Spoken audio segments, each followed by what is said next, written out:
Welcome to Marriage with Joy, which is the most open discussion on the internet about the positive, purposeful, powerful, pleasant aspects of living in harmony with matrimony. Marriage with Joy unabashedly discusses the most interesting questions raised by listeners. Our informed and informative panel addresses issues with thought, wit, and aplomb. Voted best of the web 2 years running.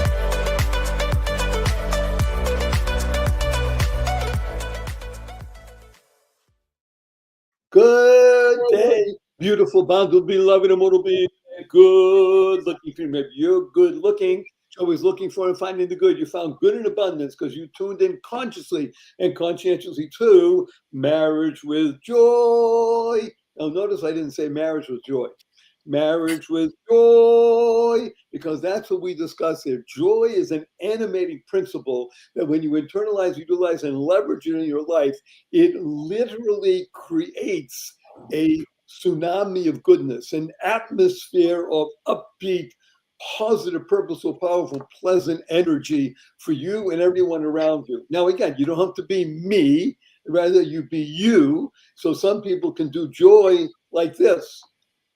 That's my wife. Some people need to do joy like this. Joy. It's okay. Just the key is to be you and to know that your mind, your thoughts, your words, and your deeds are anchored in this process called joy. And that it is, again, a positive, purposeful, powerful, pleasant process that enables you and all the people that you associate with to feel the ripple effect of things that are good. And speaking of good, there's hardly any more gooder time in the world than summer. Now, again, when I say summer, we're talking about the Northern Hemisphere, because thank God we actually have a lot of people in the Southern Hemisphere that write in and listen to us, et cetera, et cetera. So we're not talking about winter in Australia right now. We're talking about summer, even summer in a place called Seattle. I'm going to call on Diane to speak about that in just a moment.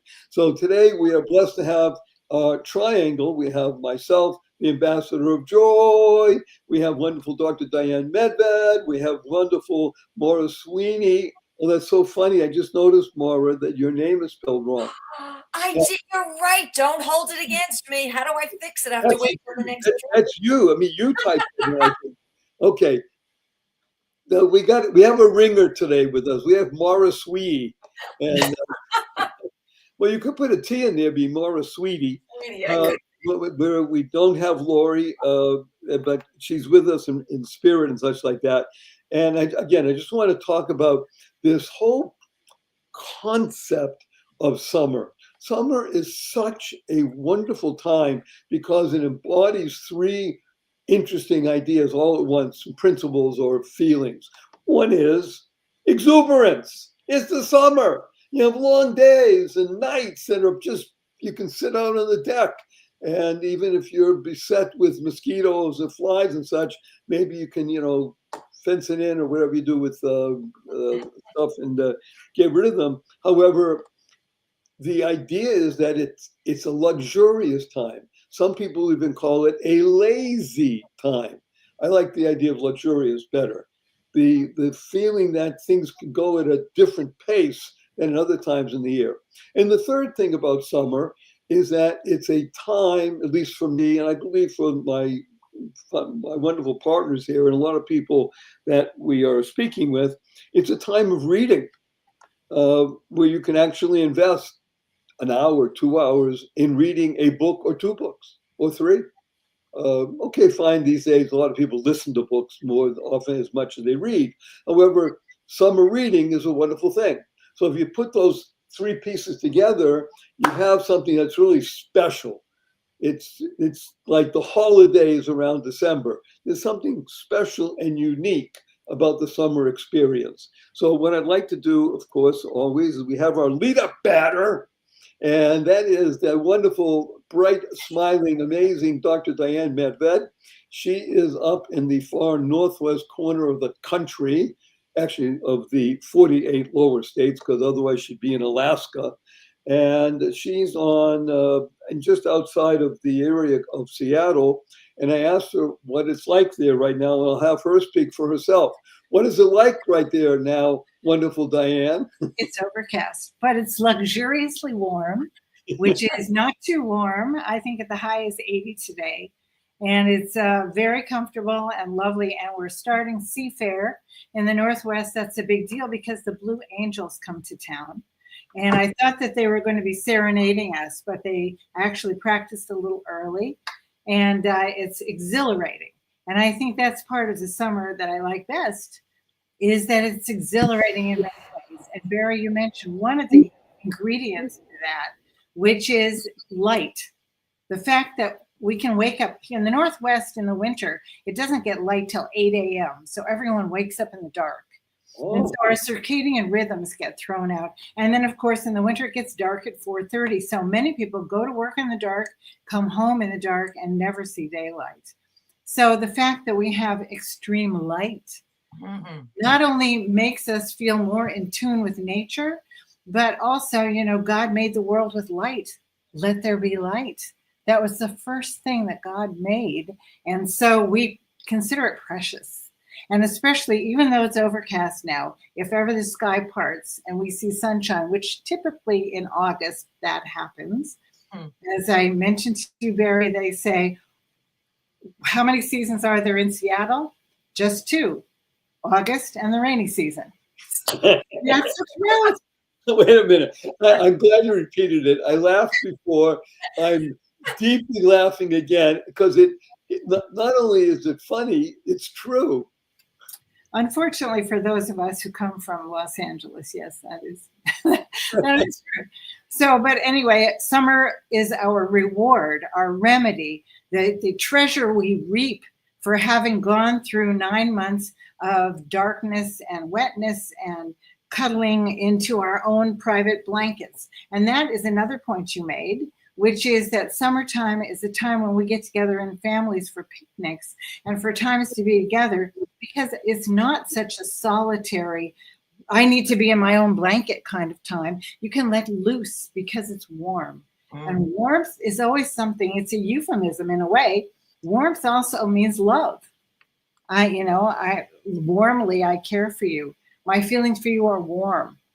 And so warmth and light are 2 precious commodities that we have in abundance in the summertime. And that's why it's so precious. Really, the August and the rainy season, that August means so much to us in the Northwest. So that was a fabulous introduction. I wanted to mention, since you did correlate these 2 interesting pieces, light and warmth. And in my mind, they go together. Now, I'm thinking of a fire. So what does a fire do? A fire gives you light. It also gives you warmth in the sense of, again, also in the nighttime, fire pits or campfire and things like that. In the summertime, it's really a wonderful thing. And they're a corollary. They relate to each other oftentimes. Light and warmth go together in the mental attitude. And I didn't realize it until you said it. I saw the picture that, yes, in the winter time, which can extend for, let's say, 3 or 4 months almost, in the Northwest. 9 months almost. But the thing is that people could get up in the morning while it's still dark enough and come home where it's dark. And of course, they can see out their window that there's light. However, you don't experience it because you may be in an office and things like that. So you're right. Your comings and goings are in darkness, whereas in the summertime, there's that expansive feeling of, oh, look at, she's enjoying just the thought about it, to get up in the morning and there's, oh my gosh, there's light. Yes. And to come home and there's hours more light. So great. Oh, this is so wonderful. Thank you. That's and we're going to use that as a segue for something we're going to discuss in just a moment. Maura, I'd like if you'd be so kind to do a gentle riff on what Diane just said, even though you're living in the extreme southeast corner of the country. on the Gulf side, Gulf of America side of, of Florida, where you don't experience the darkness. You have lots of light.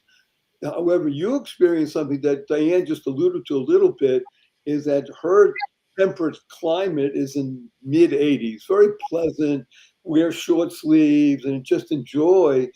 However, sometimes in the summer in Florida, it's very hot and humid. Is that correct, Maura? First, Diane, I'm listening to you and I'm thinking, who was it that said they live now? Maybe it was Canada where they said we have 2 seasons. We have winter and the 4th of July. I forgot where I learned that from. But I'm from the Northeast, grew up right outside of New York City. Barry knows this. I went to school in Boston, but I longed for warm weather and sun. And that was kind of what brought us down to Florida. Unfortunately, my husband felt the same way, although our daughter and son-in-law, favorite place they ever lived was in Seattle and Bainbridge Island. Now they're on the East Coast, but they love your weather. So the question again, what's that? They can have it. Right. I love it. I love the clouds. I love Right. the clouds. They're living in Maine, where they really do get dark winters and cold. I mean, cold. At least in Seattle, you don't get 2 feet of snow. No, You're right. Very temperate. Even in the And my philosophy is live where you are led to live. Our daughter never wanted, she really wasn't too big into sunshine. She likes that very, I don't want to say frosty weather, but very robust. We'll call it rugged, robust. yes. But anyway, just speaking of the weather, this afternoon, my husband and I both went to work out and we're coming back. And I said, wow, Jimmy, look at this. I said, we have such long days in Florida because we're farther south of where you are. They start out early, they end up late. And then about the temperatures, I said to him, you know what's interesting? I said, we have only 3 more months before the humidity goes away and our temperatures are still in the mid to upper 80s. So we really have the opposite. We've had so much sun, so much heat, so much humidity. And Barry, you probably know this. We were gone for 28 days over countries. And I'm thinking, this is so exciting. We get to go to Europe in the summer. It's going to be cooler than Florida in the summer. 5 countries. The weather was hot, hotter, and hottest. And even when we got, the last place we went to was Switzerland. I'm like, surely we have a chance of cool weather. It was like 90 something degrees every day. And the weather finally broke after we left. I love the cold weather, but I could also use a little bit of crispness too. So Diane, Come we'll out do a little short. anytime. We've got extra bedrooms. You're welcome. I want to use this as remember, this is all about marriage with joy. The beautiful part about this is that couples and families get to choose where they want to live. And Maura and Jimmy are happy. Diane and Michael are happy where they are. My wife and I am happy here. She is less so. However, we now live in a place called Henderson, Nevada, which has a lot of sunshine. I mean, a lot of sunshine because we're in the desert, and it gets hot. It's at least triple digits every day. However, I am blessed to swim regularly, an hour and a half, 2 hours at a time. And I can tell you, when you're in the water and you're swimming outdoors, all you do is just enjoy the fact that you're there, and we live in an air-conditioned home. Now, fascinating, Maura, and then I want to go and ask a question that you raised, Diane, regarding couples and such like that, is that there's a movement in Europe to not have air conditioning. Is it? Yes, we'll call it, for want of a better term, the environmental wackos, who happen to be the upper crust in terms of wage earners in Europe, are urging people to not use air conditioning. Why? Because they believe it's not healthy for the environment. Now, can you imagine being in Portugal and Spain and southern Italy and during the summer And yes, where it's, 80s, 90s plus, and people are dripping and showering less so, and without the air conditioning is one of the greatest inventions for humanity that we're so blessed. The ability, again, to live in a place like Henderson, Nevada, in the summertime without air conditioning, it does not work. So just to put it in context, so everybody knows, nobody knows Henderson, Nevada. Everybody knows Las Vegas, which is just down the street. So Las Vegas in the 1960s was one of the most advanced places in the country vis-a-vis air conditioning. And that's why people came to Las Vegas and to the big hotels and stayed indoors, because they advertised 24/7 air conditioning. People would come and they would drink and gamble, and because of air conditioning, because it was temperatures hadn't changed. It's still 106 outside, and in the 60s, not everybody had air conditioning. It was a phenomenon. And of course, now air conditioning is de rigueur in almost everybody's home anywhere. Even if you don't have air conditioning? No. And I didn't in Santa Monica either, but up here, nobody does. Oh, okay. So this is wonderful you say, because in Venice, when we used to live there, so our home didn't have air conditioning. No, Right. I never grew up with air conditioning in LA. Never. Right. So this is so fun to discuss it, Diane. It's not a tangent. This is interesting, I hope, for people. I have never lived in a home that had air conditioning until I was age 72. Ever. We moved in this house that has central air. But I was 72 and I moved into a home that has air conditioning. We didn't have it. I have to say, Barry, these people who complain about air conditioning being environmentally unnice are probably the same ones that use AI. And the number of mainframes they have to build to use AI just drinks electricity much more than air conditioning. They're building huge, enormous warehouses filled with these computers that are drinking all this electricity. And yet, these are the same people, I bet, who are saying, don't use air conditioning. It's not nice to the environment. Well, you will win your bet. Hypocrisy. You will win your bet handily, yes.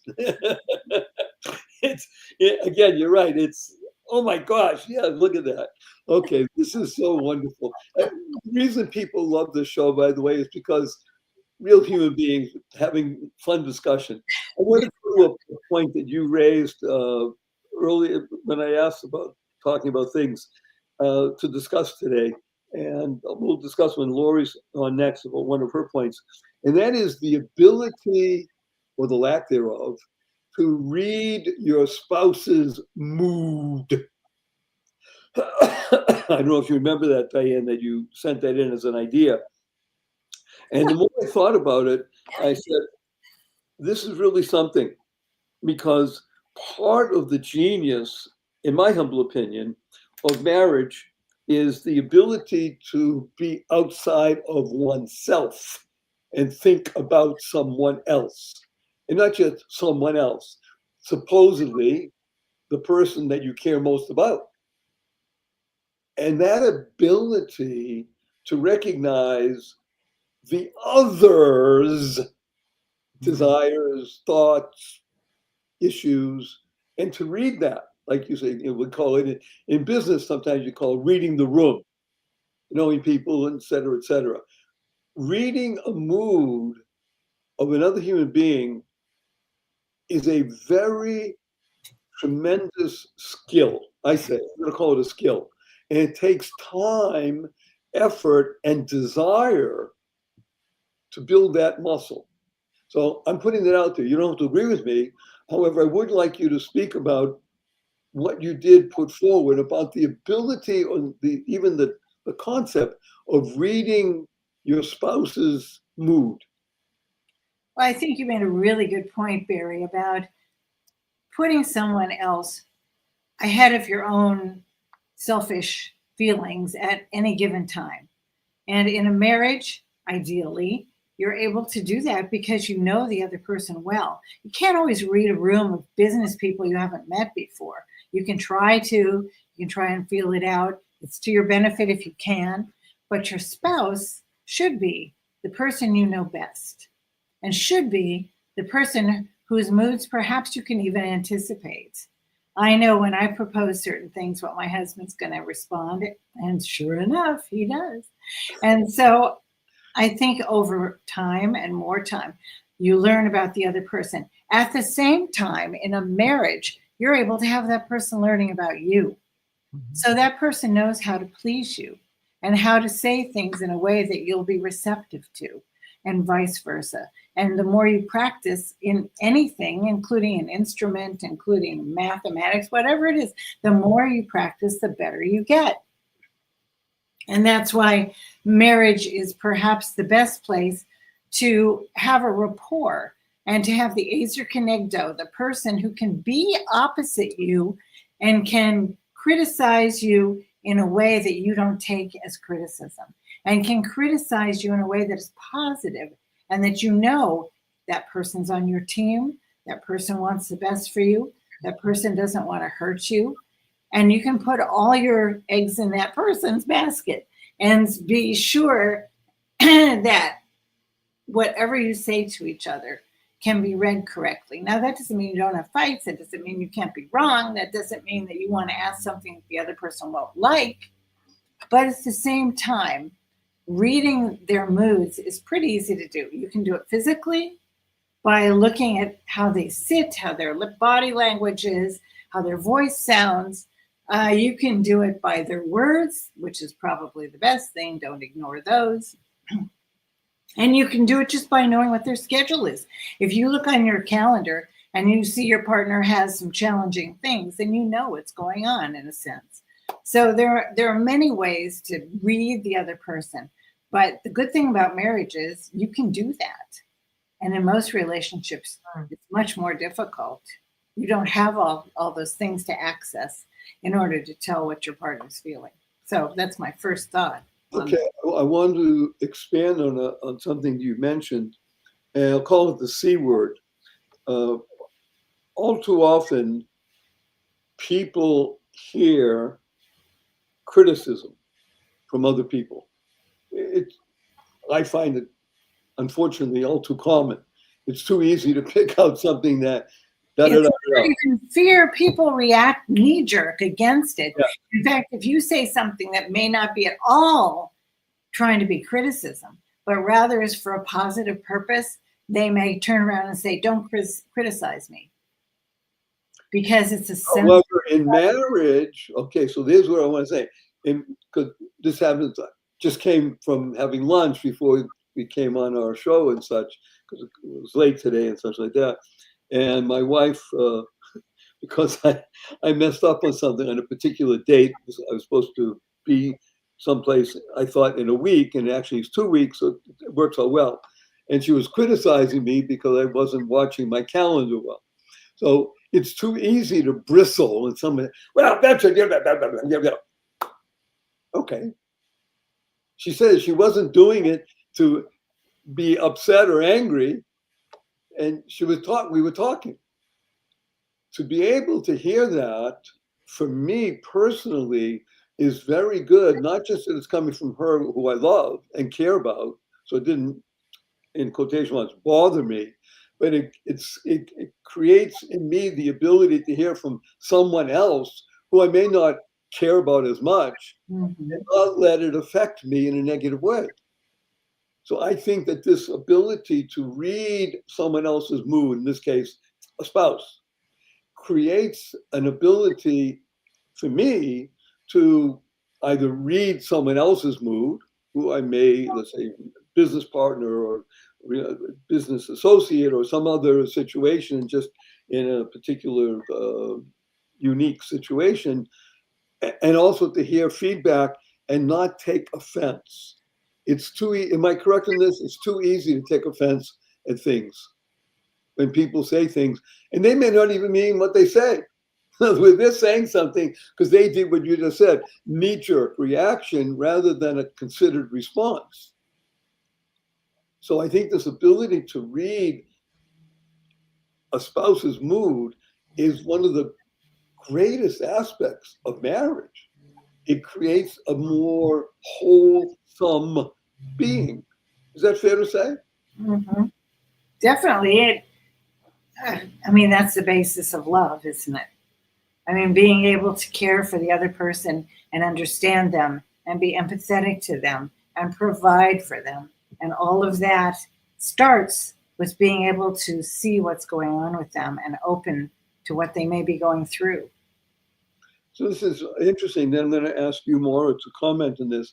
So this morning, I did a podcast with a fellow who lives in London. He's a very well-known business consultant, and his world talks about innovation and growth and leadership and such. And we discussed that leadership needs to work with what he calls the soft aspects of leadership, which are love. I mean, these are his words: love, awareness, curiosity, and empathy.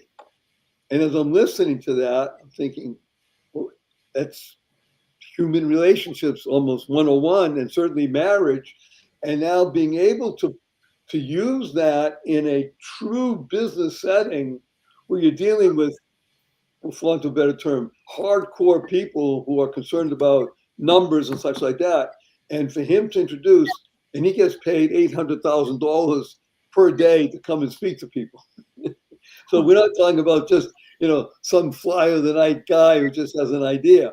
He says real innovation needs these soft skills, which are, as you just said, the essence of love. And what better place to do it in a marriage, not in a marriage, in marriage, right? Isn't that how you build marriage, with joy? Maura, would you That be? was a big question. They're always loaded, Barry. Now that you know how to spell your name properly. So let's talk about this from your perspective, reading your partner's mood. And I will throw in a little zinger there. Being at home together is one thing. Traveling brings out a whole other aspect of people's moods, because it's trying to travel. You're on an airplane sometimes for 8, 10, 12 hours. You get to a hotel and it's not exactly what you thought, or this didn't happen, that did. I mean, just stuff. And to be able to work together, knowing each other is only there for the other. So if you would speak to that, because you were just away for 28 days and you made time to bring me back postcards. Thank you. We did. Everywhere we went, Barry, we were looking. They don't sell as many postcards because everything's digital, but it's so nice to have paper. Anyway, you ask a question. It's the size of the universe. And I'm like, where do I want to go with this?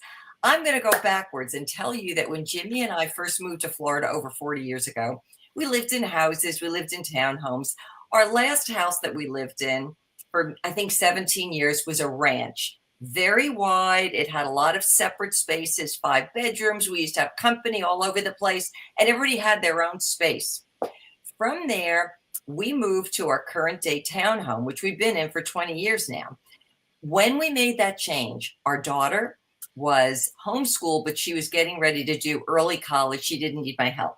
We got rid of our old line of work and walked away from a previous business. And here we were, the two of us, going from living this way, where everybody had space, to living in a 3-story townhome and really kind of pioneering new paths ahead of us in so many ways. I used to look at my husband, he'd look at me. I said, Jimmy, I feel like I'm living in a piece of linguine with you. Now, if you're not Italian, you'll know what it feels like. It was like, whoa, this is a little too much, too close. We don't have our own space. But you want to take, and we have well adapted to that. The way we do it is every morning, I make the coffee the night before. Jimmy puts it on in the morning. He brings it up to me. He's down here at the desk. I'm up on the third floor. We have our own quiet. But I will say, to take it to another level, this last trip, we went through several countries. Nobody spoke English, or nobody was from America in most of the places we went to. And really, nobody was of American descent. So we are on 30-hour transit times getting to where we were going: trains, planes, automobiles. And everything we did was so close in the midst of all the heat. The suitcases, the where are we going? What are we doing? Everything we did together. But you know what? I have to tell you, we had a wonderful time, except for once when we got too close. One day, maybe offline, Jimmy could share the saga of bus number 7 when we were trying to get from Verona, Italy, up to somewhere in the hills. It wasn't that far, and Jimmy, always wanting to take the more adventurous route, said, Maura, I bet we could use the bus instead of getting a taxi.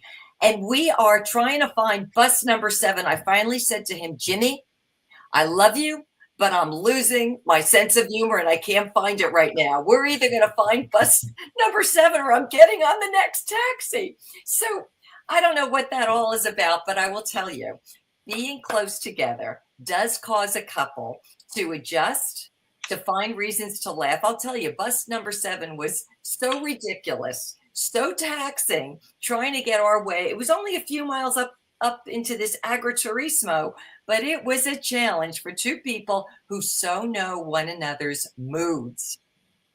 Jimmy's like, Maura, we could figure this out. We're going to get to bus number 7. And they had 3 different kinds of bus number 7s. And it's getting hotter and higher. We're moving from one side of the street to the other. And I'm like, Jimmy, this may be fun for you. It's not for me. But you know what? As challenging as it was, it added another layer of life, of adventure, of stories. And you ever go through something and it's challenging when you go through, but you look back and always find the humor. So that'll tell you a little bit about traveling. We had a wonderful time. And I will say this, in all the times we've had to readjust in life, and through time and circumstance, it's really been overall a very good and very growing thing for our relationship. We have more love for each other than we ever did before, probably more appreciation and more value for each other. And so I can't say I grew up that way. I can't even say that I knew what that kind of a relationship would have been when we got married 43 years ago. But I so appreciate what has developed with us in that exchange. And it just keeps building new levels of knowing each other.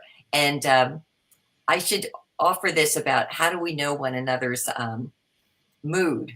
Jimmy was far more sensitive than I was. And I've often said to him, what are you responsible if I'm off like 1 decibel in my voice? You know, what's wrong, Maura? I said, I cannot always be Miss Happiness at 100%. I'm at 98% right now, Jimmy. Leave me alone. And it's so funny. It's our joke because he, being the male, was more sensitive than me as the female. But somehow the two of us have become very sensitive, sensitized to each other. And I'll tell you, probably the bigger benefit of it is not only do we have awareness of, as you said, the other person, and by being in a marriage setting, it's like the best place to learn that skill. But we also have learned over the course of time to be very sensitive and very sensitized to people around us. And through that, I think that what we're doing, and this goes back to the point of the man that you interviewed earlier this morning, soft skills. I knew you were going to say it because that's one of the areas I speak on. It's leadership, but I bring into my presentations the soft skills which aren't taught in school. And I'll tell you, those soft skills of knowing other people, knowing what makes them feel better, knowing how to increase the awareness of their good talents, their skills, their uniqueness, it so builds other people up. And it's a wonderful thing. And it's a great life skill, whether it's in your marriage, in your family, with your children, in your job, or in your community. So I want to use that as a springboard, what you just said. Again, this fellow is world-renowned, young man, 53. very pleasant. And to your point, Maura, he has been defining leadership in a very different way. And by the way, this applies, as you said, to marriage, certainly. Leadership is oftentimes said to be how you direct other people to do things, to grow the business, to make more money, reduce expenses, whatever the process is. And he's been shifting that and talking about leadership as how you enable others to grow. What can I, as the leader of the group, whether you have 2 people or 20 people, what can I do and bring to enable other people to grow, to be the best they can be? That's a great leader. Whether you're running Starbucks, McDonald's, or your dry cleaner. What do you do? And now again, usually in marriage, what am I doing that enables my wife to be happier, healthier, wealthier, and everything that applies to her? And sometimes she thinks the same way about me. The ability to bring these soft skills, which are the essential skills of life, are they not? You said it, Diane. It's about love. Okay, well, what is love? Love is a not easily defined process, except as the famous the Supreme Court just said. He was talking about something else. We said, I know what love is when I see it. It's not when I give it. Yeah. The ability to process love one to another, so that trust is built up, the T word, because that's really what we're talking about, are we not? The ability to read someone else's mood really depends on trust. Isn't that what we were talking about before, Diane? Yeah. I mean, you have to trust both that person and yourself, your own ability, and you have to trust the relationship. So there's different kinds of trust that are happening simultaneously. And I think that's key, that you have to realize that the relationship is a combination of 2 individuals, and that relationship involves an investment just as those 2 individuals do. So the T word becomes very important, if not fundamental. The other T word that I love using and working with for myself, my wife, other people that I do business with, is transformation. Because oftentimes in business, people think that business is transactional. And really what it is transactional and transformational. Marriage also has a transactional aspect to it. And people do things with and for one another. Now, in a marriage, you hopefully don't think, well, I'm doing this so I can get that. That goes, I think you get past that after the first 2 months, maybe a year for some people. And then you get into the transformational aspect of recognizing this is who I'm with forever, hopefully, God willing. And then that can actually bring a feeling, we'll go to what you said, Diane, a feeling of trust. Okay, I'm here. This is a place where I can really explore and be me. Because I don't know who I am yet. I'm married 47 years. 43 years for you, more, 36 years, 38 years, Diane? For me, 40. 40. So we're all in our 4s. And I can tell you, did I know who I am today when I was 45 years ago, second year of marriage? No. Have I gone through a lot of stuff? Yes. But I didn't, because was no I anymore. It was we.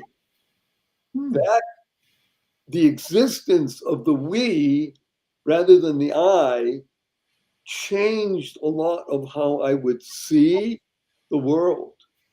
And it's hard to express how thankful I am. Like you said, more about being appreciative. Okay, so we're going to, Diane, if you'd be so kind to just a little bit more about this relationship situation where you talk about coffee. So you like making, not like, you love making Michael coffee in the morning. No, I love making him happy. I love giving him what he enjoys, and I love seeing him have what he wants. And I love being able to be the one to do that for him. And I just love our closeness because he's appreciative back to me. I mean, it's a two-way street. I don't just be his coffee slave. In fact, he's gotten to like coffee less over the years. More recently, he only takes a little tiny bit of it where he used to take 2 or 3 cups. And it's like, oh, gee, well, let's find some other things I can do. But I think there's always evolution. People are always evolving. And that's part of reading the other person, is seeing what direction they're changing in, seeing how you can facilitate the good aspects of that, and maybe hold back on the bad aspects of that. Bad, what does bad mean? Does it benefit them? Does it benefit your relationship? Does it benefit your children? And I think that that's part of the Azer Kenegdo, being opposite the other person, is making your own evaluation so you can extend the ability to evaluate of your partner. So you can add to the information that that person has to make decisions. And that's the same thing with doing for each other. Maybe he doesn't care so much about whether I make coffee anymore, sad as that may be. Maybe his love language has shifted to something else. I don't know. He talks to me. He says, I appreciate you. Or he'll say in the morning, oh, you look so beautiful. And I look like beautiful. Wait a minute. This is very important what you just said. This is crucial. Crucial. Everybody, I want to listen. I, as your husband, when I tell you that you look beautiful and you think not, it is so important that you see it with his eyes. Well, I always thank him profusely. Oh, you do. I know you do. I'm Right. so lucky to have you because you're the one who gives me this. What Right. Exactly. So this is so important. This is so critical. By the way, I love words. So the word evolve, which you used, if you look at it, EVOLVE. Could be love. Right. OLV spells love. So evolving love. And it is the genius of marriage that things do evolve and change. And change is something that most human beings find so difficult because it upsets the equilibrium. The genius and the beauty of marriage with joy is that things can shift and move and such. And you're stable. You have that stability. It's not that the ground is moving and my God, I have no idea what's going to happen next. Again, people go through stuff. So this is something wondrous. So Maura, you're going to speak about evolve, which is EVLOVE, electric vehicle love. That is true because then our love, through evolution, our love keeps growing, doesn't it? It expands and grows. When you were speaking just prior, Barry, about this speaker who was speaking on leadership, and you were talking about love, and you were looking for various definitions, the one that came to mind is energy. It was about defining love. It is literally an energy. And I can tell you that, it's funny when your husband, Diane, tells you how beautiful you are. Jimmy does that with me. And you know what I say to him? Jimmy, you know how many women would love the man in their life to tell them how beautiful they are? And I say, well, thank you. I know that's how God sees me. And the thing is, what he's really seeing is the inside of me emanating. If you ever saw pictures of me 20, 30, 40, even 50 years ago, I don't want to say I was devoid of love. I was lacking in love. It was just the way I was as a child, let's say my environment or whatever. Being involved in this relationship with all of the ups and downs as everyone goes through changes in life, challenges, whether they be health or whatever else, always choosing the sunshine, the brightness of day. There is something about the force, the power the energy of love, which I really do believe comes from the living God and that whole internal light, that it's literally an energy. And this is probably isn't even your question, Barry, but it's coming to me now. When two people commit to each other, and there's no ideal perfect relationship, otherwise we'd be exactly alike and we wouldn't be able to distinguish between us. As we work through the various challenges and we evolve through that, we can have hearts of gold. We can exude an energy of love between us, among us, and we can literally grow in a space of love. And that thing, it's so powerful that I believe it's really life-changing and it's world-changing. And a good place to start is right in our own households and right in our own marriage. And we can really kind of greatly impact the world as we allow that heart space to continue growing and loving and hoping and believing for what's better and what's ahead, and the sunshine, that even if the clouds are there, we know the sun is always shining up above. It never goes away. That energy in us can transform us. Thank you, wonderful Maura. And as you know, we love acronyms, and the acronym for love is living on vibrant energy.